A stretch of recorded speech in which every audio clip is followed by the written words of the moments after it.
Well, first of all, thank you for this talks. I would like to make a question to Adriana. If you can say a little bit more about this bodiless condition of the modern individual, because if I understood well, you insisted in the relationship between body and vulnerability. Then, someone that has a body, it's the first predicate is vulnerable, and you explained very well this position of an abstraction that is an abstraction of social conditions, an abstraction of this subject that is created upon an abstraction. And then how this is a kind of, let's say, strategy of invulnerability. But by the way, I ask myself if even in this case, there is a kind of affection. We see affected bodies because there is the ownership as a kind of affection. There is the notion of property, and then of course there is not exactly these effects that make us vulnerable because we are in relationship with others. Because there is no relationship in your example. The other is just a thing. But there is another type of effect. Then my question would be, but why exactly you think in bodiless?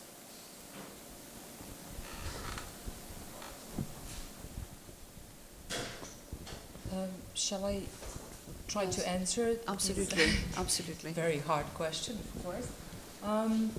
Well, let me first say something about the relationality and the affection. Could you speak up? Could you speak up? Thank you. Okay. I think it's very important one because of course there is, as you also claim in your work, there's basically two things that Robinson has, which are very individual kind of affects. One is fear, and the other one, which is not mentioned, is hope to at some moment leave the island. So basically these are two things.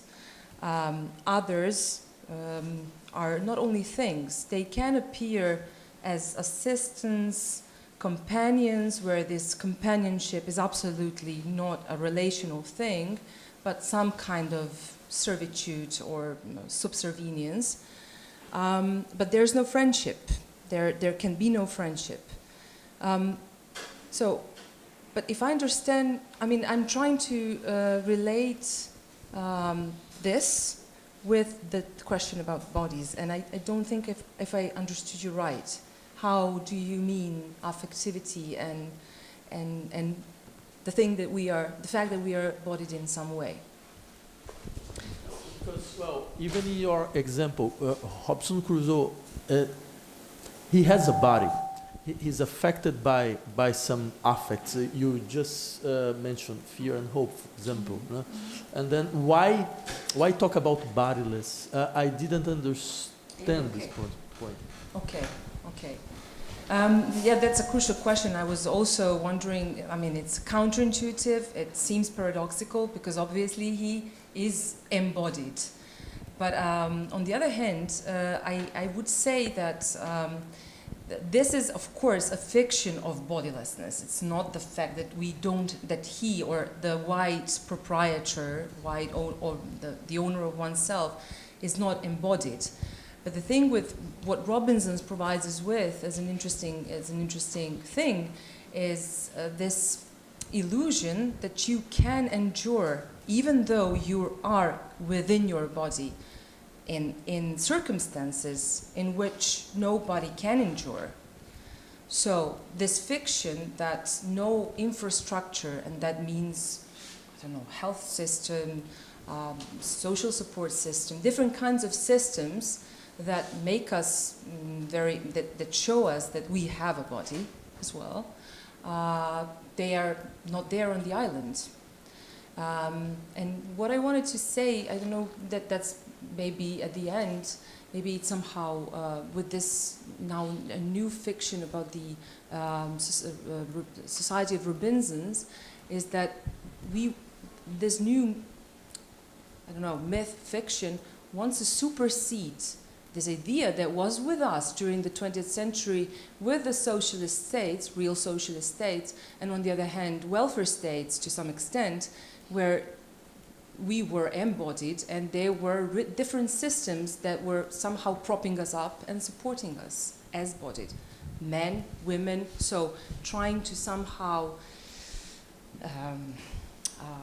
not really erase, but at least diminish this division between Fridays and Robinsons, women and men, colonizers and colonized. Okay. Sorry, I'm going to ask you almost exactly the same question, but because I immediately thought, I really liked your presentation, so this is not a hostile question, but I immediately thought that, isn't one of the, you said that today we have this bodiless and then the bodied are the sort of bourgeois proletariat religion. So, but I then immediately thought all of the high people, they're so attuned, the Fitbit, they're so attuned to their body running perfectly. They're all the time, I just saw them, I was doing it too, but I saw them running around, and so all that, so isn't that, or would you say that that's some way of avoiding the body or something? Because I feel there is among the upper crust this hyper attention to the body that didn't exist, say, 100 years ago. So. I agree. I know this is this paradox because the people who are poor and old, for example, and do not have the means to take care of their own bodies, they're just frail and they're just degenerating in this way or the other.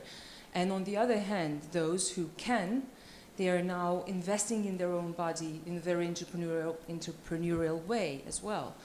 So in a way, there is a body.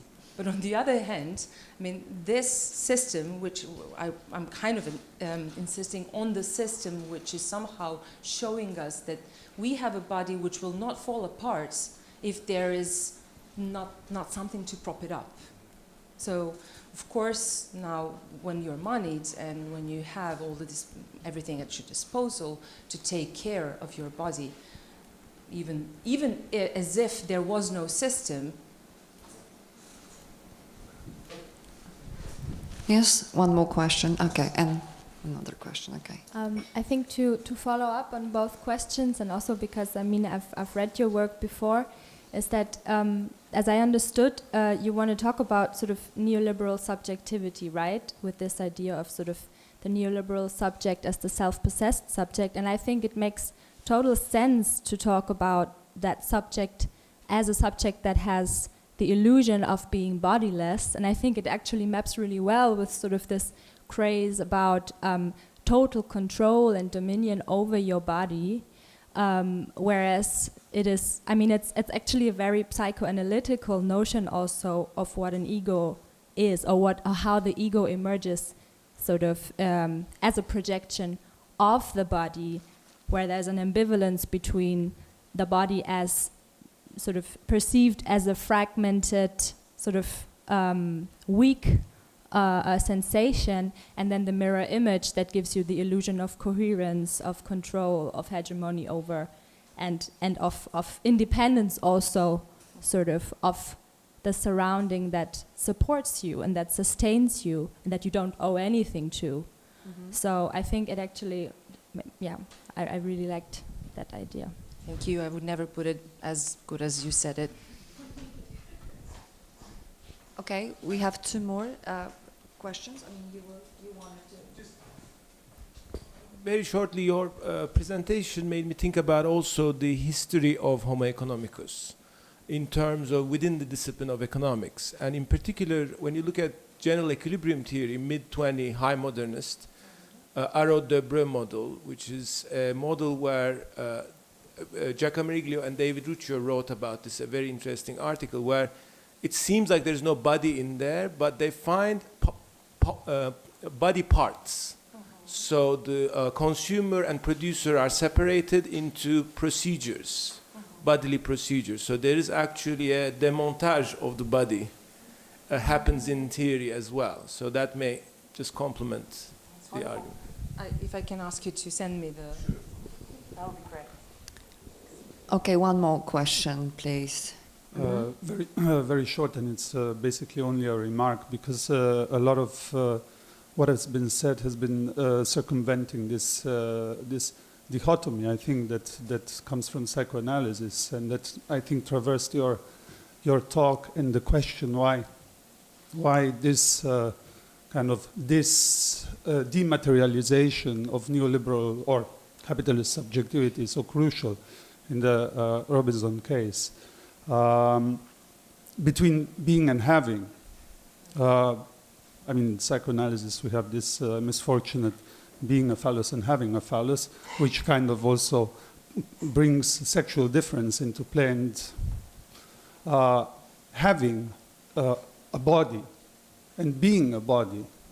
I think in your paper was also showing that those who have bodies are minimally distinct from their bodies. They are not bodily. They have a body, but they are not bodies.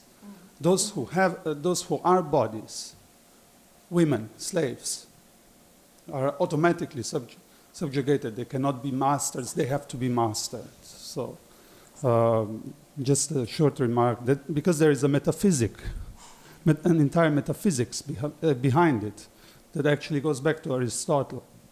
Only men are humans fully, because they are considered masters of their own body. Women are half human, children are still in the process of becoming human.